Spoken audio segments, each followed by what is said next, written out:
sheep farmers, welcome back to Kinlaig. And yes, we've got the message again. Too much wool at my sheep pen.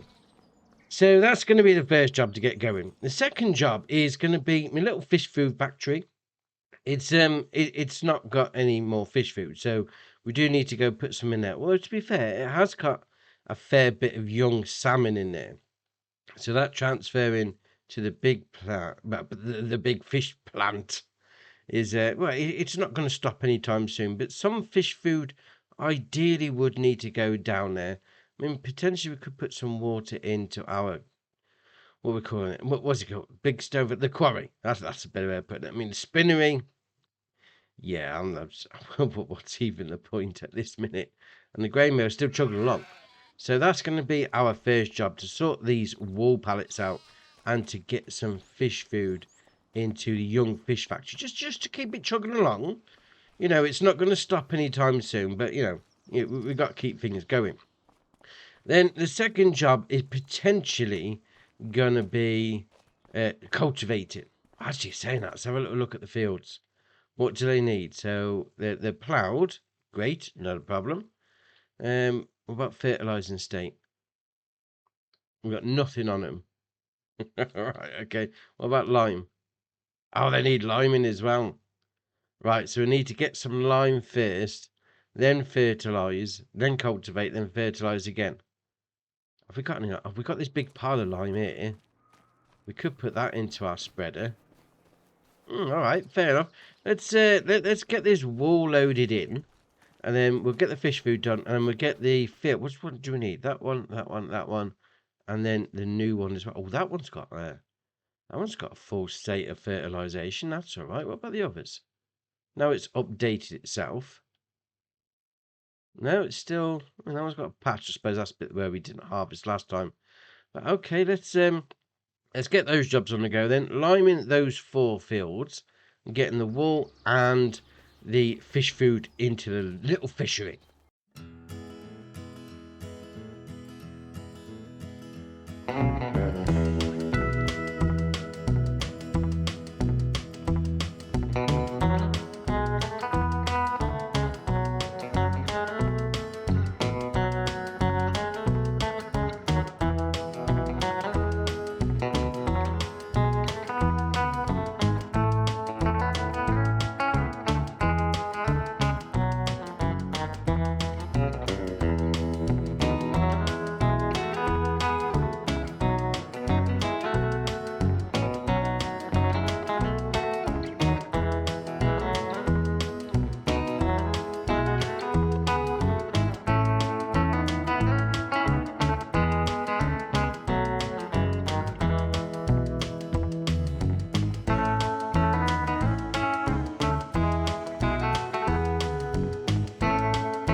so here we are. We've got the fields all lined. We've got the wool put into the old storage facility. And now we can put the fish food into the fishes. Now, let's... I always try and get this in one. Oh, there we are. We've got it loaded in right. Ah, excellent. I don't have to handball it in. Right, there we are. So fishes, job done. They can be getting munching away. Now, before we get cracking with getting our first layer of fertilizer on the go, I want to have a little look. Is there any decent jobs? What we got here? Cultivating with 12 grand on that one. That's not bad. What's that one? 30 grand. 30 grand. Oh, I haven't got a corn header, so that's going to be no good. 12 grand for cotton. No, I ain't doing that. That's just asking for it. What's that? 10 grand there for soybeans. We could do that. Oh, I'm thinking the 12 grand. Oh, ploughing there. 12 grand for a bit of ploughing. I reckon, right, we'll go ploughing and we'll do that cultivating job. Yes. Right, so ploughing, we're going to accept that. Yes, thank you very much. Dodgy Dave, do some work for him. And then Creepy Grandpa Water. We're going to do that as well. So the two people I don't like, we're going to go and work for. Shocking behaviour. Right, so we've got cultivating on field 32. We then got ploughing on field 1. So I can go hook up my plough. We get number 1 done. Then we go get the cultivator and we get number 32 done. That's 24 grand. Now, I know we have got to do our own fertilising. We've got to do our own cultivating. But we might as well make, 24 grand in the meantime. A little bit of extra cash coming in.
Right, so that's those 2 jobs done, and to be fair, right, whilst it's paying 12 grand a piece, 12 grand a field, still working for the enemy. I mean, dodgy Dave, creepy Grandpa Water, but you know, you might as well get some cash out of them, even though they are weirdos. So that's those 2 jobs done, so we collect on them. So let's go down, there we are. Right, so 12 grand on that one, thank you very much, and 12 grand on that one. Right, I'm not sure how I feel about this, to be fair. Working for the enemy? I mean, it's always good to get some cash out of your enemy, but you know, they are a pair of weirdos. I mean, dodgy Dave, creepy Grandpa Water, but alright, it is what it is. At least we got a bit of cash from them, and we've got our fields limed. Well, the extra ones that we needed anyway. So the new field, or one of the new fields that we bought, is limed. The original starting out fields, they're limed as well, so we're ready to go on the old cultivating. Not bad at all.